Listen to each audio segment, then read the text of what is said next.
Hello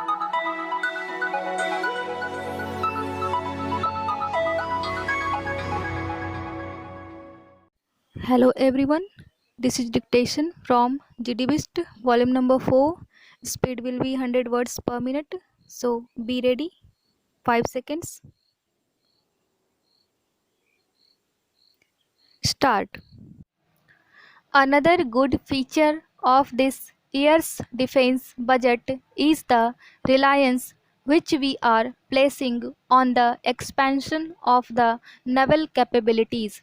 This is a very welcome feature, and I think it is much long overdue because we have a vast coastline, a vast area which we call the Indian Sea, and other commitments of that nature, and we must strengthen our naval forces so that we might be able to protect our national interests on the high areas as well as the coast. One thing I would say at this point is that sometimes we feel that whatever we spend on defense is something of a waste or in the nature of non productive use.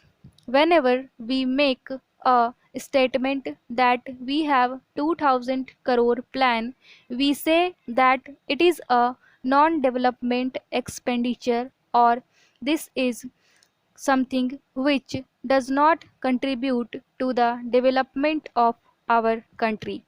Probably it does not do in that sense, but if you see our defense production program, the way it has strengthened our industrial base, the way it has trained our technical manpower in all these new techniques, that by itself is a great asset from the economic or social or technological point of view. Therefore, this pace should increase, and we should not regard that anything spent or any accelerated pace of expenditure on defense is something that may lead to non productive use of our resources, but it is something which we must not grudge our armed forces, and any expenditure done in this respect is an investment from every point of view. Sir, we heard something about discipline. It is true that discipline is very necessary in any aspect of national life, and in our army we have the best and the most disciplined group in our national life. The concept of discipline also changes with time, and the old type of discipline was you must speed and polish. You must click your heels when an officer comes about, and a certain relationship came to be developed between an officer and a Jawan. I would say with very great humility that this is outmoded in the present context of our society and our national position. There has to be a democratic approach to discipline. I maintain that there is something like democratic discipline, a discipline which arises not merely out of the relationship of superior and inferior persons in the service rank, but out of mutual respect and a sense of camaraderie, and that type of discipline is more enduring, more purposeful, and more in consonance with our national aspirations and objectives as they obtain today. About the institutions like Bat Boy and Orderlies, I would not like to go into that because it is a delicate subject, but I think particularly the senior officers, should do some rethinking on the subject to see that what relationship they want to have with the Jawans or the service people. About salaries and emoluments also there is gap.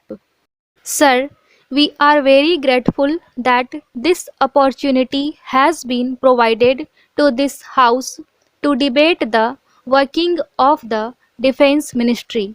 As a matter of fact, we are discussing other ministries also, which seems to be a new procedure in our House, and it has to be welcomed all the more.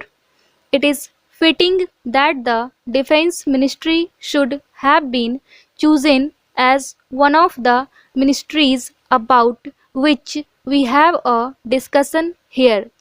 It is very necessary that there should be the widest possible awareness among the people of our defense needs and the readiness of our armed forces to meet them, and with that end in view, all the facts, whether they are in this house or outside in the academic bodies or in the press, are most welcome, and I would urge upon the government to give more facts and figures to the public so that the discussion that ensues will be more meaningful, and that all these complicated problems would be given due importance in all the quarters of our country.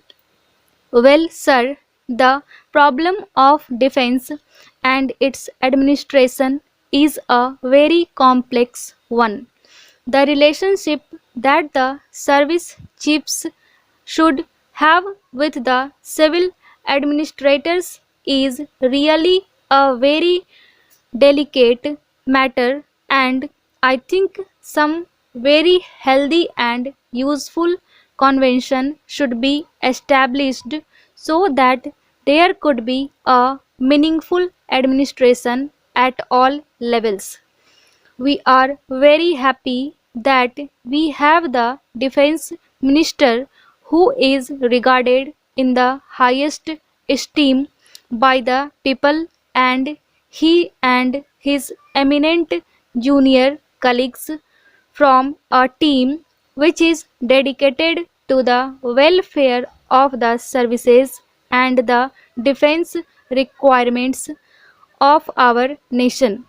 I think we should give them all possible strength in the good work that they are doing so that they may be able to improve the working of our vast and variegated defense forces to make them better instruments of our national security. Sir, as my friend suggested, the working of the Defense Ministry should be a little different from other ministries, and there should be some method by which quick decisions should be taken. I think this need should be kept in view. When civilians are posted in the ministry, they should not be rotated as is done in the other ministries, so that a certain expertise develops at the civilian level, with the result that they may be able to understand and master the intricacies of the armed forces, and their administration may become more meaningful. Fortunately, the present Defense Secretary, who is a very able civilian, has been there for a long time, and I hope the same tradition will be maintained in the matter of other officers, and the whole ministry would work in close cooperation with the service chiefs, and all other military officers. Sir, many new methods are being involved for keeping a close touch between the minister and the army chiefs or the service chiefs, which is very useful. Weekly meetings are held between service chiefs.